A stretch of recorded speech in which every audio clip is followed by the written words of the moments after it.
ओम श्री परमात्मने नमः। यथार्थ गीता अध्याय 29 और 30। सर्वभूतस्थम आत्मनं सर्वभूतानि च आत्मनि इच्छते योग युक्तात्मा सर्वत्र समदर्शन।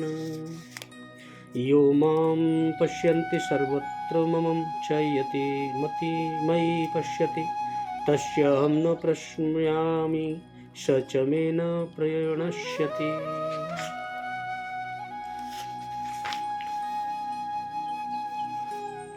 भगवान कह रहे अर्जुन, सर्वव्यापी अनंत चेतन में एक ही भाव से स्थित रूप योग से युक्त आत्मा वाला तथा सब में समभाव से देखने वाला योगी आत्मा को संपूर्ण भूतों में स्थित और संपूर्ण भूतों को आत्मा में कल्पित देखता है। और जो पुरुष संपूर्ण भूतों में सबके आत्मरूप मुझ वासुदेव को ही व्यापक देखता है और संपूर्ण भूतों को मुझ वासुदेव के अंतर देखता है, उसके लिए मैं अदृश्य नहीं होता और वह मेरे लिए अदृश्य नहीं होता, सामने रहता हूं। प्रभु ने बहुत बड़ी बात बताई। योग के परिणाम से युक्त आत्मा वाला सब में संभाव से देखने वाला योगी आत्मा को संपूर्ण प्राणियों में व्याप्त देखता है और संपूर्ण भूतों को आत्मा में ही प्रवाहित देखता है। इस प्रकार देखने से लाभ क्या है?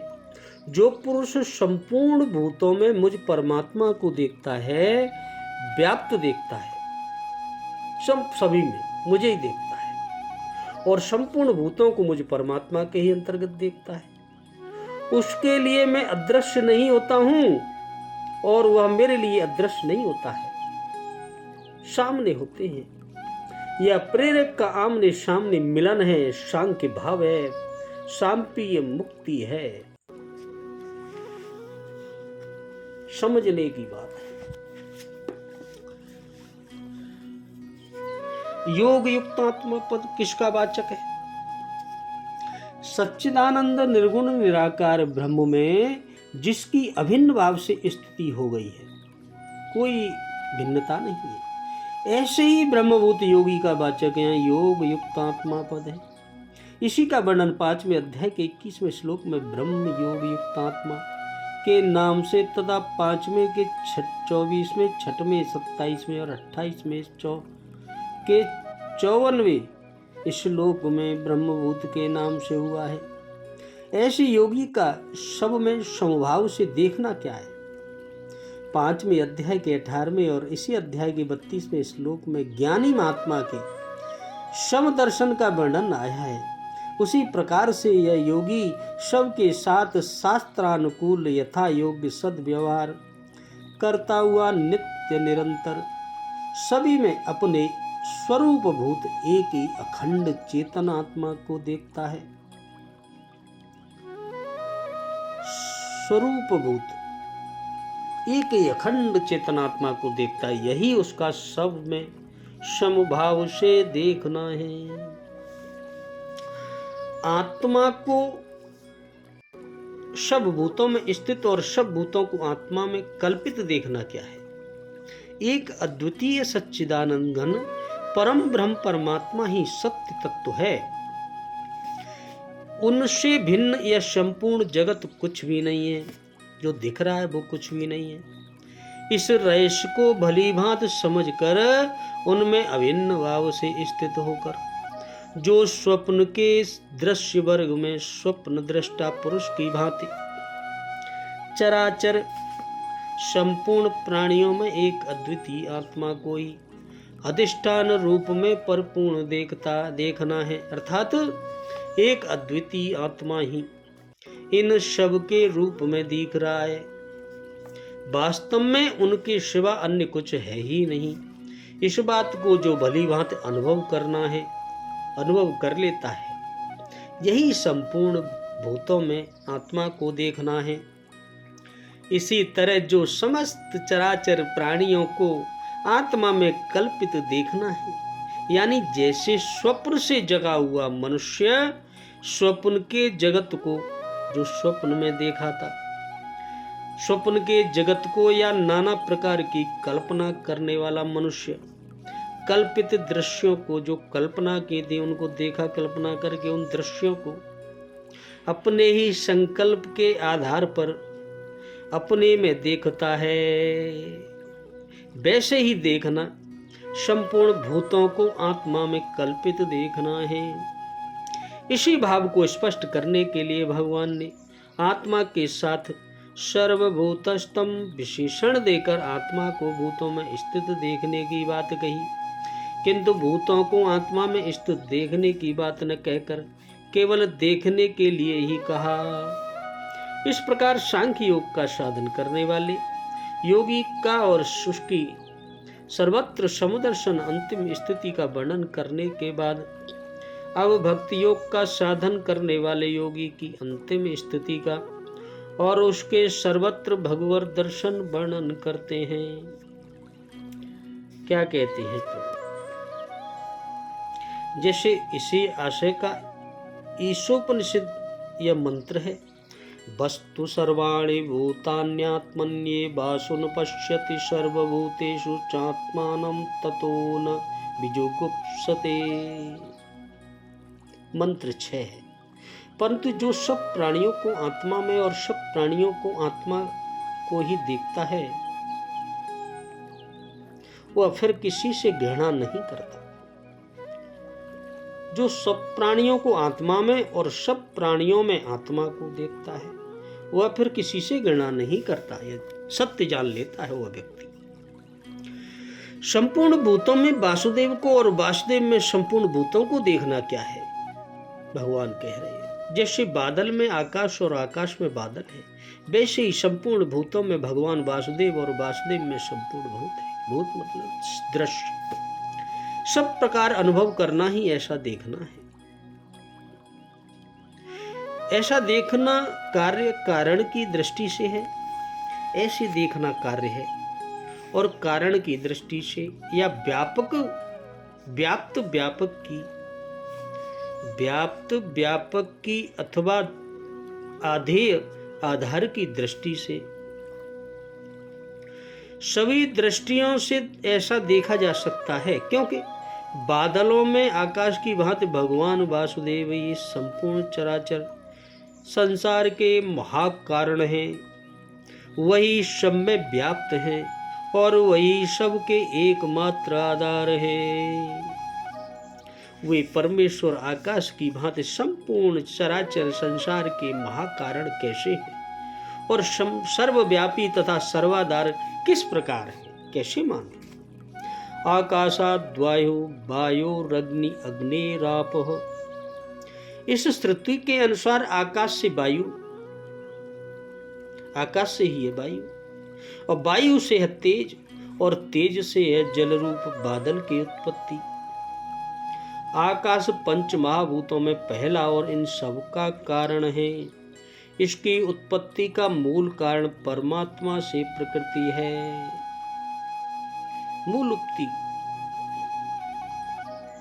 मूल कारण परमात्मा से प्रकृति है। प्रकृति ही परमेश्वर की अध्यक्षता में सबकी रचना करती है और वह प्रकृति परमेश्वर की एक शक्ति विशेष है, इसलिए परमेश्वर से भिन्न नहीं है। इस दृष्टि से संपूर्ण चराचर जगत उन्हीं से उत्पन्न होता है, अतः वे ही इसके महाकारण है। भगवान ने स्वयं भी कहा है, क्या कहा है सुनिए। अहम सर्वस्य प्रभो मत्तः सर्व प्रवर्तते।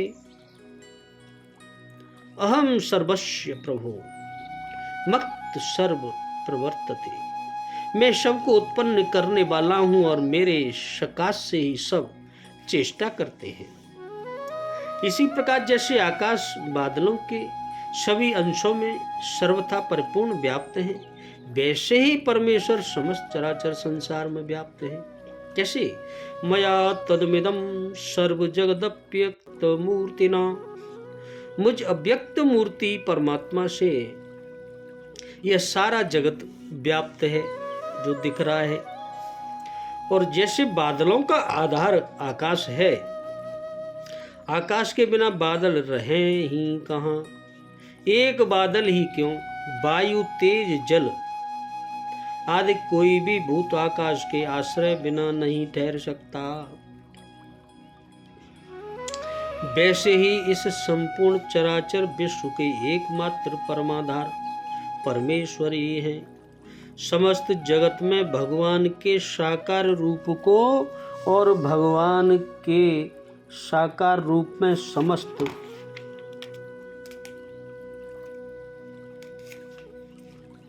जगत को कैसे देखा जा सकता है। जिस प्रकार एक ही चतुर बहरूपिया नाना प्रकार के भेष धारण करके आता है और जो उस बहरूपियों से और उसको बोलचाल आदि से परिचित है वह सभी रूपों में उसे पहचान लेता है, वैसे ही समस्त जगत में जितने भी रूप हैं सब श्री भगवान के ही भेष हैं। हम उन्हें पहचानते नहीं, उसी से उनको भगवान से भिन्न समझकर उनसे डरते सकचाते हैं तथा उनकी सेवा नहीं करना चाहते। जो समस्त जगत के सब प्राणियों में उनको पहचान लेते हैं वह चाहे भेष भेद के कारण बाहर से व्यवहार में भेद रखें परंतु हृदय से तो उनकी पूजा ही करते हैं। हमारे पिता या प्रियतम बंधु किसी भी रूप में आवे, यदि हम उन्हें पहचान लेते हैं तो फिर क्या उनकी सेवा सत्कार में कुछ त्रुटि गलती रखते हैं। इसीलिए गोस्वामी तुलसीदास जी महाराज ने कहा है, रामायण में क्या कहा है प्रभु सुनिए। सिय राम मैं सब जग जानी, करऊं प्रणाम जोरे जग पानी। जैसे श्री बलदेव जी ने ब्रज में बछड़ों गोप बालकों को और उनकी सब सामग्रियों में श्री कृष्ण के दर्शन किए थे और जैसे ब्रज गोपियां अपनी प्रेम की आंखों से सर्वदा और सर्वत्र श्री कृष्ण के देखा करती थी, वैसे ही भक्तों को सर्वत्र भगवान श्री कृष्ण राम विष्णु शंकर आदि शक्ति आदि जो स्वरूप जिसका इष्ट हो उसी भगवान के साकार स्वरूप के दर्शन करने चाहिए। यही भगवान के साकार रूप को समस्त जगत में देखना है।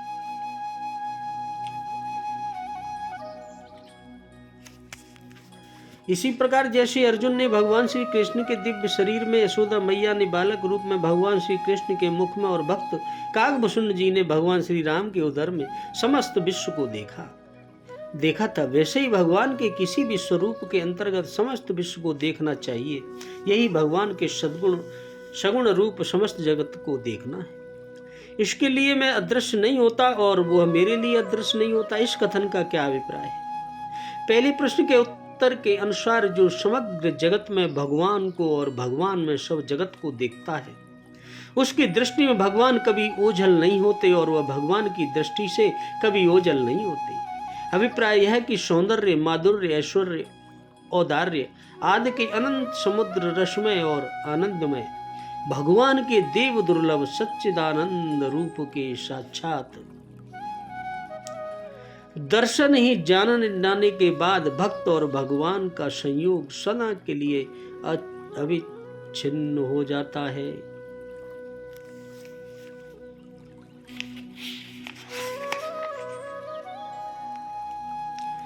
भगवान के सगुण साकार रूप के दर्शन का साधन आरंभ में किस प्रकार करना चाहिए और उस साधन की अंतिम स्थिति कैसी होती है।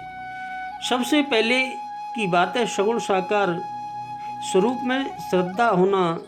सगुण साकार स्वरूप के उपासक को यह निश्चय करना होगा कि मेरे इष्ट देव सर्वशक्तिमान और सर्वोपरि हैं, वही निर्गुण सगुण सब कुछ हैं। यदि साधक अपने इष्ट की अपेक्षा अन्य किसी भी स्वरूप को ऊंचा मानता है तो उसको अपने इष्ट की उपासना में सर्वोच्च फल नहीं मिल सकता।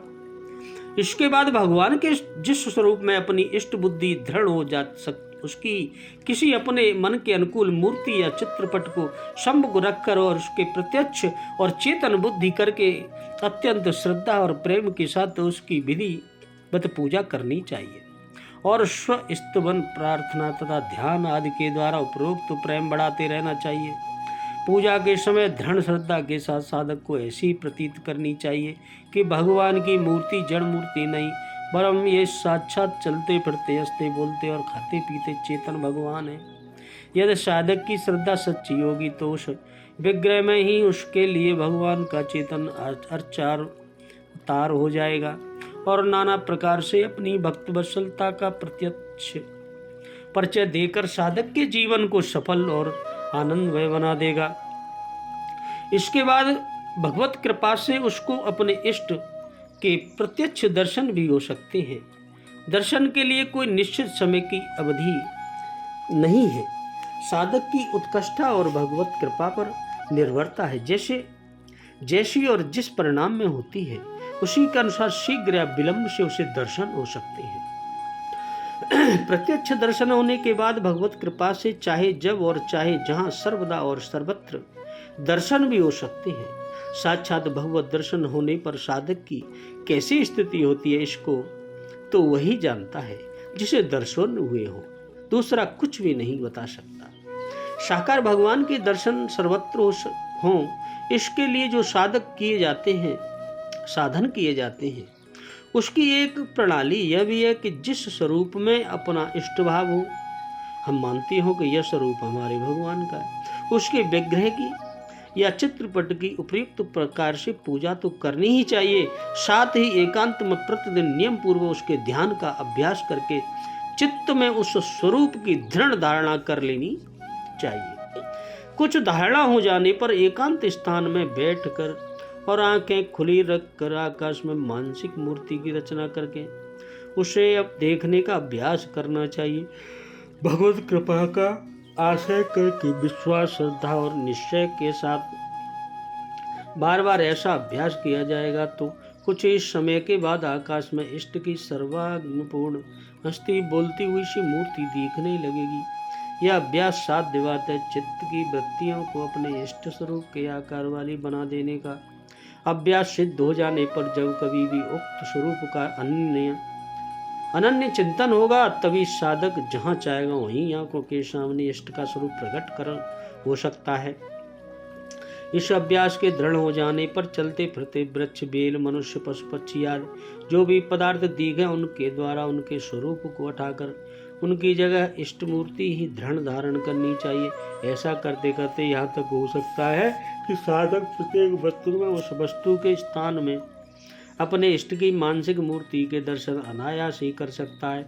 इसके बाद भगवत कृपा से उसे भगवान के वास्तविक दर्शन भी हो सकते हैं और फिर वह प्रत्यक्ष और यथार्थ रूप में सर्वत्र भगवान को देख सकता है।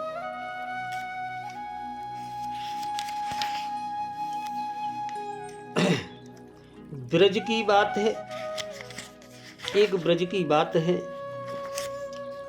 कहानी सुनाता हूँ। एक दिन यमुना जी के तीर पर भगवान श्री कृष्ण अपने सखाओं के साथ भोजन करते करते बाल कील करने लगे।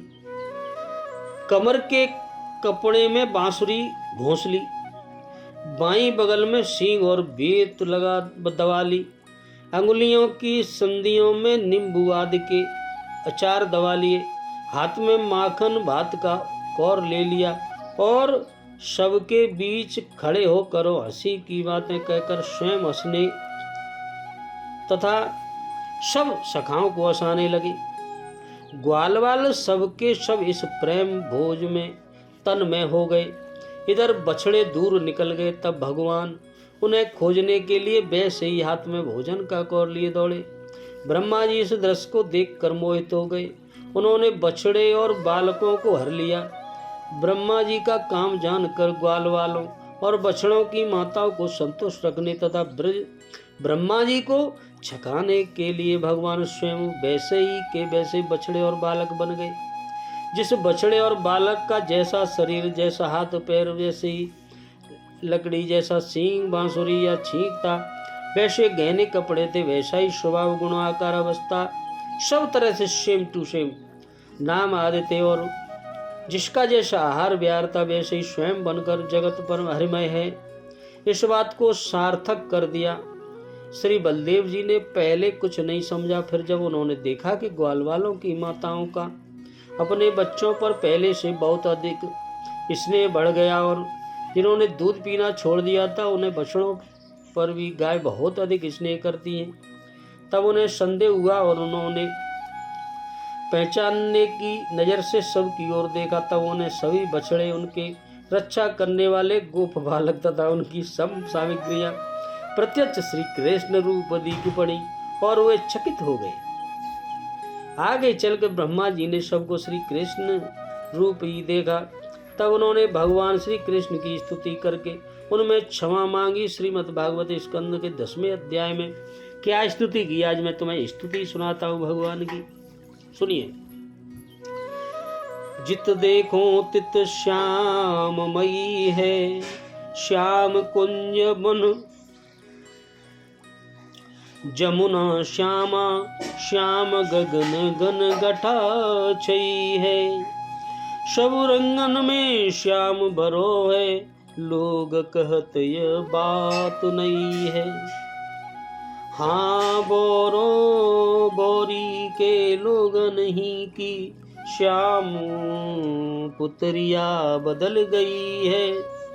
चंद्र सार रवि सार श्याम है, मृग मद सार काम विजयी है।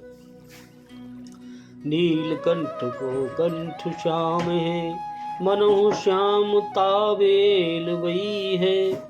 श्रुति को अक्षर श्याम देखियत, दीप शिखा पर श्याम तई है।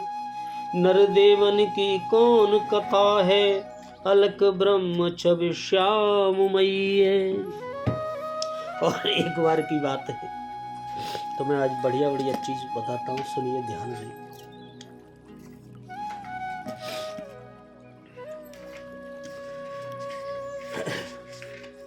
गीता 11 अध्याय। भगवान श्री कृष्ण छोटे से थे और अपनी विचित्र बाल लीला से माता यशोदा ब्रजवासी नर नारियों को अनुपम सुख दे रहे थे।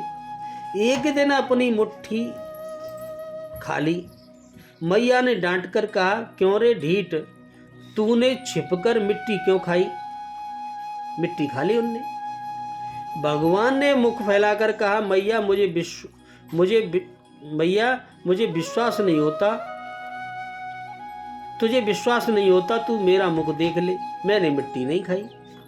यशोदा तो देखकर चकित हो गई। भगवान के छोटे से मुखौने में माता ने समस्त चराचर जीव, आकाश, 10 दिशाएं, पर्वत, द्वीप, समुद्र, पृथ्वी, वायु, अग्नि, चंद्रमा, तारे, इंद्रियां, देवता,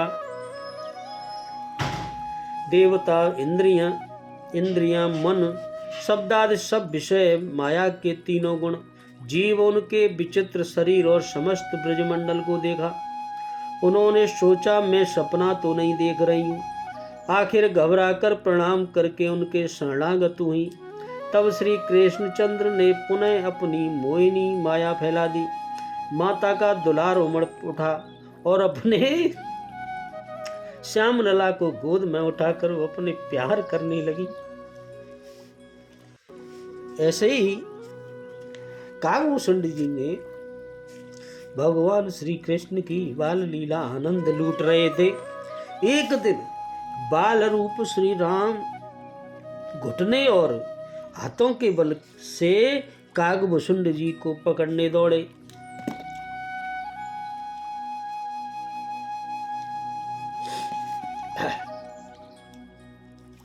वे उड़ चले। भगवान ने उन्हें पकड़ने को भुजा फैलाई। कागभूषण जी उड़ते उड़ते ब्रह्मलोक तक गए। वहां भी इन्होंने श्री राम जी की भुजाओं को अपने पीछे देखा। उनमें और श्री राम जी की भुजाओं में 2 अंगुल का बीच था, अंतर था। जहां तक उनकी गति थी वे गए, परंतु राम जी की भुजा पीछे ही रही। तब कागभूषण जी व्याकुल होकर आंखें मूंद ली। फिर आंखें खोलकर देखा तो अपने को अवधपुरी में पाया। श्री राम जी हंसे और उनसे हंसते ही ये तुरंत उनके मुख में प्रवेश कर गए। इसके आगे का वर्णन उन्हीं की वाणी से सुनिए क्या कहते हैं कागभूषण जी। भगवान के मुंह में देखा या चले गए, जो भी था उसको उन्होंने अपने बताया है कागभूषण जी ने। उदर मांझ सुन अंडज राया, देखऊं बहु ब्रह्मांड निकाया। अति विचित्र तह लोक अनेका, रचना हदिक एक तेका। कोटिन चतुरानन गौरीशा, अगणित उड़गन रवि रजनीशा। अगणित लोकपाल जम काला, अगणित भूतर भूमि विशाला, सागर हरीशर विपिन अपारा, नाना भांति दृष्टि विस्तारा। सुर मुनि सिद्ध नाग नर किन्नर, चार प्रकार जीव चराचर, जो नहीं देखा नहीं सुना, जो मानव न समाए, सो सब अद्भुत देखऊं, बरन कवन विधि जाय। एक एक ब्रह्मांड मऊ, रहूं बरस शत एक, यही विधि देखत फिरऊं मैं, अंड कटाह अनेक। लोक लोक प्रति भिन्न विधाता, भिन्न भिन्न विष्णु शिव मनु दिशित्राता, नर गंधर्व भूत वेताला, किन्नर निश्चर पशु खग ब्याला, देव धनुज गण नाना जाति, सकल जीवत आने भांति। मैं सर सागर सर गिरि नाना, सब प्रपंच आनई आना। अंडकोश प्रति प्रति निज रूपा, देखऊं जिनई अनेक अनूपा। अवधपुरी प्रति भुवन निनारी, शरऊ भिन्न भिन्न नर नारी। दशरथ कौशल्या सुनताता, विविध रूप वर्तादिक भ्राता। प्रति ब्रह्मांड राम अवतारा, देखऊं बाल विनोदय पारा। भिन्न भिन्न में दीक सबो, अति विचित्र हरि जान। अगणित भुवन फिरेऊ प्रभु, रामन देखऊं आन। सोई शिशुपन सोई शोभा, सोई कृपाल रघुवीर। भुवन भुवन देखऊं फिरऊं, प्रेरत मोह समीर। ब्रह्मत मोय ब्रह्मांड अनेका, बीते मनौ कल्प सत एका। फिरत फिरत निज आश्रम आयऊं, तब पुनि रहे कछु काल गमायऊं। निज प्रभु जन्म अवध सुन पायऊं, निर्भर प्रेम ठरई उठ बधायऊं। देखऊं जन्म महोत्सव जाई, जय विधि प्रथम कहा में गाई। रामोदर देखऊं जग नाना, देखत बनाई न जाय बखाना। जह पुनि देखऊं राम सुजाना, मायापति कृपाल भगवान। करऊं विचार बहोरी बहोरी, मोह ललिल व्यापित मति मोरी। उभय गरीम में सब देखा, भयऊं भ्रमति मन मोह विषेका। देख कृपाल बिकल मोय, बेसे तब रघुवीर। बेसतई मुख बाहिर, आयऊं सुन मति धीर। बोलो सिया रामचंद्र की जय, बोलो जय सिया राम, जय राधे कृष्ण।